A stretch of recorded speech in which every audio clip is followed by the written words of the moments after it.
Hello এবং আমাদের চ্যানেলে আপনাদের স্বাগত। আজকের আমরা জানব কাজু বাদাম খাবার উপকারিতা সম্পর্কে। আপনি কি জানেন, ছোট এই বাদামগুলোতে লুকিয়ে আছে অসংখ্য পুষ্টিগুণ। কাজু বাদাম শুধু স্বাদেই দুর্দান্ত নয়, এটি শরীরের জন্য দারুণ উপকারী।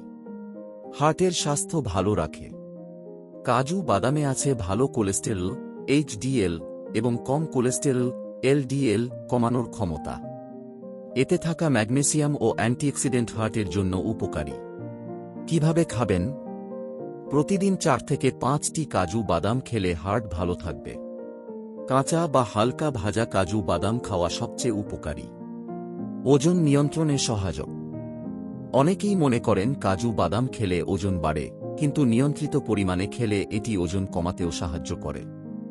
এতে থাকা প্রোটিন ও ফাইবার ক্ষুধা কমায় ও দীর্ঘ সময় পেট ভরা রাখে। ওজন নিয়ন্ত্রণের জন্য কিভাবে খাবেন? সকাল বা বিকেলের নাস্তায় 5 থেকে 6টি কাজু বাদাম খান। দুধ বা স্মুদির সাথে মিশিয়ে খেতে পারেন।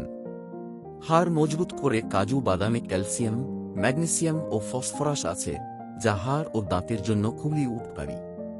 এটি অস্টিওপোরোসিসের ঝুঁকি কমায়। হাড়ের শক্তি বাড়াতে কিভাবে খাবেন? প্রতিদিন 1 মুঠো কাজু বাদাম খান, বা দুধের সাথে কাজু বাদাম ব্লেন্ড করে পান করুন। ত্বক ও চুলের জন্য উপকারী। কাজু বাদামে আছে ভিটামিন ই ও অ্যান্টিঅক্সিডেন্ট, যা ত্বকের উজ্জ্বলতা বাড়ায় এবং চুলের বৃদ্ধি বাড়াতে সাহায্য করে। সুন্দর ত্বক ও চুলের জন্য প্রতিদিন 4 থেকে 5টি কাজু বাদাম খান, বা কাজু বাদামের তেল মাথায় ব্যবহার করলে চুল মজবুত হয়। মানসিক স্বাস্থ্য ভালো রাখে। কাজু বাদামে থাকা ট্রিপ্টোফ্যান ও ম্যাগনেসিয়াম স্ট্রেস কমায় এবং মস্তিষ্কের কার্যক্ষমতা বৃদ্ধি করে। এটি বিষণ্ণতা ও ঘুমের সমস্যা দূর করতে সাহায্য করে। মস্তিষ্কের স্বাস্থ্য ভালো রাখতে কিভাবে খাবেন?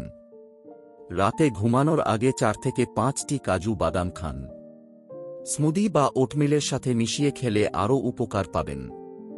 ডায়াবেটিস রোগীদের জন্য উপকারী। কাজু বাদাম রক্তে শর্করার পরিমাণ নিয়ন্ত্রণে রাখে এবং টাইপ 2 ডায়াবেটিসের ঝুঁকি কমায়। ডায়াবেটিস রোগীরা কিভাবে খাবেন? চিনি বা লবণ ছাড়া কাঁচা কাজু বাদাম খান। একবারে 5 থেকে 6টির বেশি না খাওয়াই ভালো।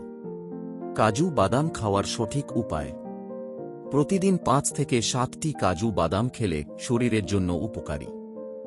সকালের নাস্তায় বা বিকেলে খেলে বেশি উপকার পাওয়া যায়। বেশি ভাজা বা নুনযুক্ত কাজু বাদাম এড়িয়ে চলুন। যাদের বাদাম অ্যালার্জি আছে, তারা ডাক্তারের পরামর্শ নিয়ে খান। কখন বেশি কাজু বাদাম খাওয়া উচিত নয়? যাদের কিডনির সমস্যা আছে, তারা বেশি খাওয়া থেকে বিরত থাকুন। অতিরিক্ত খেলে ওজন বেড়ে যেতে পারে, তাই নিয়ন্ত্রিত পরিমাণে খান। কাজু বাদাম শুধু স্বাদেই অসাধারণ নয়, এটি আমাদের শরীরের জন্য অনেক উপকারী। প্রতিদিন কাজু বাদাম খাওয়ার অভ্যাস গড়ে তুলুন। সুস্থ ও শক্তিশালী থাকুন। আপনি কি প্রতিদিন কাজু বাদাম খান? কমেন্টে জানিয়ে দিন। ভিডিওটি ভালো লাগলে লাইক, শেয়ার ও সাবস্ক্রাইব করতে ভুলবেন না।